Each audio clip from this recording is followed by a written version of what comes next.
ഏതു തരത്തിലുള്ള അക്രമികൾക്കും കൈപൊക്കാൻ അവർക്ക് അവസരം നൽകുന്നത് ദുർബലമായ സമൂഹത്തിനിടയിലാണ്. പ്രതിരോധശേഷിയുള്ള സമൂഹത്തിനിടയിൽ, പ്രതിരോധം തീർക്കുന്ന സമൂഹത്തിനിടയിൽ അത്തരക്കാരൊരിക്കലും തലപൊക്കില്ല എന്നുള്ള യാഥാർത്ഥ്യം നമ്മൾ മനസ്സിലാക്കേണ്ടതുണ്ട്. അതുകൊണ്ട് സ്വയം പ്രതിരോധം എന്നുള്ളത് മൗലികമായ നമ്മുടെ അവകാശമാണ് തിരിച്ചറിയുക. അതിന് നാം പ്രാപ്തനാകേണ്ടതുണ്ട്. അതിനായി നമ്മൾ ആയോധന കല അഭ്യസിക്കുക. ആയോധന കലയുടെ അഭ്യാസത്തിലൂടെ നമ്മൾ ആരോഗ്യപരമായിട്ട് നമുക്കുണ്ടാകുന്ന മാറ്റം, കായികപരമായിട്ട് നമുക്ക് ഉണ്ടാക്കിയെടുക്കാൻ കഴിയുന്ന മാറ്റങ്ങൾ, ഇത് നമുക്ക് സ്വാഭാവികമായി കൊണ്ട് ഏതൊരു അക്രമിയെയും ചെറുത്ത് നിൽക്കാനുള്ള മാനസിക കരുത്ത് നൽകും എന്നുള്ളത് നമ്മൾ മനസ്സിലാക്കുക.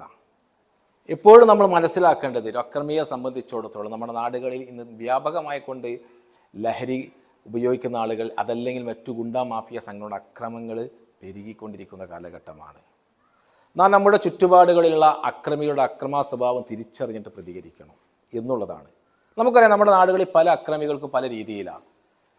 നമ്മുടെയൊക്കെ കുട്ടിക്കാലത്ത് നമുക്കറിയാം, പണ്ട് അത്തരത്തിലുള്ള ആളുകൾ ഏതെങ്കിലും മധ്യസ്ഥക്കോ അതല്ലെങ്കിൽ അന്നത്തെ എന്തെങ്കിലും ചട്ടമ്പിത്തരം ചെയ്യുന്ന ആളുകൾ ഉപയോഗിച്ചിരുന്നത് ഒന്നുകിൽ അവരുടെ ലെഗിൻ്റെ നീ, അതല്ലെങ്കിൽ നമ്മുടെ എൽബോ, ഇത്തരത്തിലുള്ള ഭാഗങ്ങൾ. പഴയ കാലത്തൊക്കെ നമുക്കറിയാം, പോലീസുകാർ ഒരു ക്രിമിനലെ കിട്ടിക്കഴിഞ്ഞാൽ അവർ ഉപയോഗിക്കുന്നത് ഈ രീതിയിലായിരുന്നു. അതോടൊപ്പം തന്നെ ചിലരുടെ കൈകളിൽ ആയുധങ്ങളുണ്ടാകും. പ്രത്യേകിച്ച് ലഹരി ഉപയോഗിക്കുന്ന ആളുകളുടെ കൈകളിൽ കത്തിയോ അതല്ലെങ്കിൽ കത്തിയോ എന്ന് തോന്നിപ്പിക്കാവുന്ന തരത്തിലുള്ള മറ്റു പല ആയുധങ്ങൾ, ബ്ലേഡ്. അപ്പോൾ ഇത്തരം കാര്യങ്ങളൊക്കെ അവർ ഉപയോഗിച്ചിട്ട് സ്വാഭാവികമായിട്ട് ചെയ്യാറുള്ളത് പലപ്പോഴും മുഖത്തേക്ക്, അതായത് നമ്മുടെ പണ്ട് കാലങ്ങളിലൊക്കെ ഇത്തരത്തിലുള്ള മാഫിയ സംഘങ്ങൾ ഉപയോഗിക്കാറുള്ളത് സാധാ ബ്ലേഡ് കൊണ്ട്, വെറും ₹1 വില വരുന്ന ബ്ലേഡ് കൊണ്ട് മുഖത്ത് വരയ്ക്കുക എന്നുള്ളതാണ്. സ്വാഭാവികമായിട്ട് ആ വേദന നമ്മൾ പിന്മാറും. നമ്മുടെ മുഖത്ത് ബ്ലഡ് കാണുമ്പോൾ ചുറ്റുപാടുള്ള ഭയപ്പെടും. അത് അക്രമികൾ രക്ഷപ്പെടാൻ കാരണം. അതുകൊണ്ട് നമ്മുടെ അക്രമികൾ ഏത് സമയത്ത് നമ്മൾ നേരിടുമ്പോഴും ആ അക്രമിയുടെ സ്വഭാവം നമ്മൾ മനസ്സിലാക്കേണ്ടതുണ്ട്. നാട്ടിലുള്ള അവരുപയോഗിക്കുന്ന ആയുധങ്ങൾ ഏതൊക്കെ, അവൻ്റെ ഏത് രീതിയിലുള്ള അക്രമ സ്വഭാവമാണ്, അത് തിരിച്ചറിഞ്ഞുകൊണ്ട് പ്രതിരോധം തീർക്കാൻ നമുക്ക് കഴിയേണ്ടതുണ്ട്.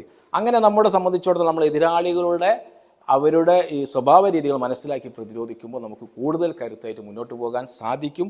അതോടൊപ്പം തന്നെ നിങ്ങൾ സൂചിപ്പിക്കാനുള്ളത് സ്വയം പ്രതിരോധം എന്നുള്ളത് നമുക്ക് നേരെ വരുന്ന അക്രമത്തിനെ തടുക്കുന്നതോടൊപ്പം നമ്മൾ അതിൽ നിന്ന് നമ്മുടെ ജീവനും ജീവിതവും നമ്മുടെ സ്വത്തും സംരക്ഷിക്കുന്നതിന് വേണ്ടി നമ്മൾ നടത്തുന്ന അറ്റാക്കിനാണ് പ്രതിരോധം എന്ന് പറയുന്നത്. അവരിങ്ങനെ നടത്തിക്കൊണ്ടിരിക്കുന്ന അക്രമത്തെ ഇങ്ങനെ പ്രതിരോധിച്ച് ഇങ്ങനെ നമ്മൾ തടുത്തു മാറ്റുക എന്നുള്ളതല്ല.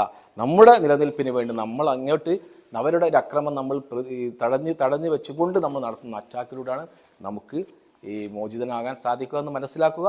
അതുകൊണ്ട് സ്വയം പ്രതിരോധത്തിലേക്ക് നാം പ്രാപ്തനാകാൻ നിങ്ങളുടെ പരിസരത്തുള്ള ഏതു ആയോധന കലയാകട്ടെ അവിടെ നിങ്ങൾ പോവുക, അത്തരത്തിലുള്ള പരിശീലനത്തിൽ ഏർപ്പെടുക.